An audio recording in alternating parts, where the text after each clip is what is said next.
Assalamualaikum warahmatullahi wabarakatuh. Perkenalkan, nama saya Alia Hafizah dari SMP Negeri 1 Pasalman. Di sini, saya akan membacakan cerita pendek yang berjudul Mengejar Mimpi Mulia Nadine, karya Nadia Tanisha Nauret. Nadine adalah seorang anak gadis yang duduk di kelas 7 SMP. Nadine anak sulung dari 3 bersaudara. Kedua adiknya laki-laki masih duduk di bangku sekolah dasar. Nadine tinggal bersama keluarganya di lereng gunung, yaitu sebuah desa kecil yang jauh dari keramaian kota. Kanan dan kiri rumahnya adalah hamparan kebun yang tumbuh menghijau. Kemudian ada sebuah aliran sungai kecil yang airnya sangat jernih dan dingin. Kehidupan keluarga Nadine sederhana. Mereka makan memanfaatkan hasil berkebun seperti sayur mayur dan buah-buahan. Bapaknya seorang sopir bus antar kota, sedangkan ibunya bekerja di kebun tetangga.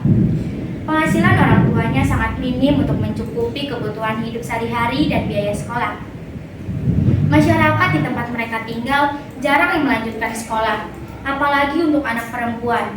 Biasanya setelah lulus SD atau SMP, mereka membantu di kebun. Hari ini, tanggal 21 April, bertepatan dengan peringatan Hari Kartini. Di sore hari yang sangat cerah dan udara yang sejuk, Nadine duduk termenung di belakang rumahnya. Di atas bangku panjang yang terbuat dari bambu, Nadine terdiam. Tatapan matanya sangat jauh tertuju ke arah hilir sungai dengan gemericik air. Di atas pangkuannya terdapat sebuah buku yang berjudul Sisi Lain Kartini. Buku ini pemberian dari paman Nadine tahun lalu pada saat Nadine mendapat nilai tertinggi di kelasnya. Nadine anak yang cerdas. Hampir setiap tahun dia menjadi juara kelas. Nadine terinspirasi dengan perjuangan Kartini yang memberikan kebebasan untuk kaum perempuan agar mempunyai hak yang sama dengan laki-laki.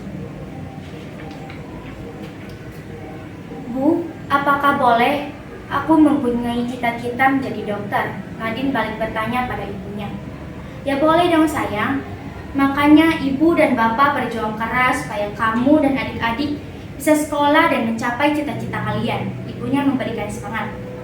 Tapi kan Bu, sekolah zaman sekarang biayanya sangat mahal. Dan masyarakat di sekitar kita jarang yang sekolah yang sampai lanjut. Apalagi anak perempuan Bu, keluh Nadine. Anakku, tugasmu adalah belajar yang rajin dan berprestasi. Untuk urusan biaya, biarlah menjadi tugas bapak dan ibu. Masalah kebiasaan masyarakat kita yang anak perempuannya tidak melanjutkan sekolah, ya biarlah itu menjadi pilihan mereka. Masa depanmu ada pada pilihanmu, nak. Ibu yakin bahwa ilmu yang bermanfaat lebih baik daripada harta yang banyak, sayang. Ibunya menjelaskan.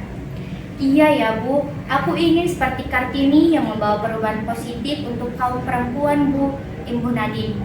Kemudian mereka masuk ke rumah dengan tersenyum. Ayah Nadine saat ini sedang berada di Jakarta. Pada jam istirahat, beliau memberi minuman ke sebuah minimarket. Setelah membayar di kasir, beliau keluar dan tiba-tiba melihat seorang ibu yang berteriak minta tolong. Ternyata ibu tersebut dijamret. Saat turun dari mobilnya, datang seorang lelaki memakai topi yang merebut paksa tas ibu tersebut. Ayah Nadine yang melihat lelaki tersebut lari, dia langsung mengejar lelaki tersebut dan berusaha untuk merebut tas milik ibu tadi. Ayah Nadine berhasil mengambil tas tersebut, sedangkan lelaki bertopi lari entah kemana. Tas tersebut diberikan kepada pemiliknya. Ibu tersebut mengajak ayah Nadine duduk di kursi yang ada di depan minimarket. Dia berterima kasih pada ayah Nadine, lalu memberikan beberapa lembar uang pada ayah Nadine. Tetapi ayah Nadine menolaknya. Siapa nama bapak? Tanya ibu itu. Saya Randy, Bu, jawab ayah Nadine. Oh, Pak Randy, perkenalkan, nama saya Olivia Maharani. Bapak tinggal di Jakarta? Rumah saya di kampung, Bu. Saya hanya bekerja di Jakarta ini sebagai sopir bus, jawab ayah Nadine. Oh gitu, kalau saya kebetulan dokter, Pak. Saya dinas di rumah sakit, kata Bu Olivia. Wah, jadi ibu ini seorang dokter ya? Pak Randy memastikan, ekspresi wajahnya tampak sumringah. Iya betul Pak Randy. Memangnya kenapa Pak? Tanya Bu Olivia. Ah, tidak apa-apa. Saya jadi teringat anak saya yang bercita-cita ingin menjadi dokter, kata Pak Randy. Wah, cita-cita yang mulia itu. Pasti Pak Randy bangga dengan anak Bapak, sahut Bu Olivia. Iya Bu, saya bangga, tapi dengan kondisi ekonomi keluarga saya ini, rasanya tidak mungkin saya bisa membiayai anak saya untuk sekolah di kedokteran Bu, kata Pak Randy lirih.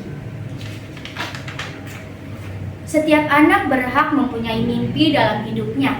Percayalah Pak, ketika kita yakin, maka Tuhan akan memberikan jalan untuk meraihnya.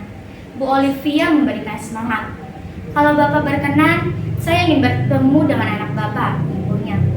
Tentu saja boleh Bu, anak saya juga pasti senang bertemu dengan ibu dokter, sahut Pak Randy.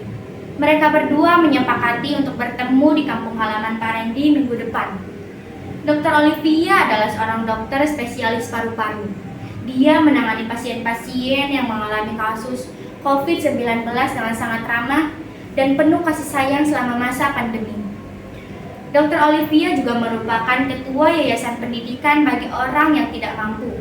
Yayasan tersebut dikelola bersama dengan rekan-rekan dokter lainnya. Hari Minggu, Dr. Olivia berkunjung ke rumah Pak Randy. Dia disambut hangat oleh keluarga Pak Randy, termasuk Nadine yang sejak tadi pagi menunggu kedatangannya. Mereka berbincang sambil menikmati singkong rebus dan teh manis yang disajikan oleh istri Pak Randy.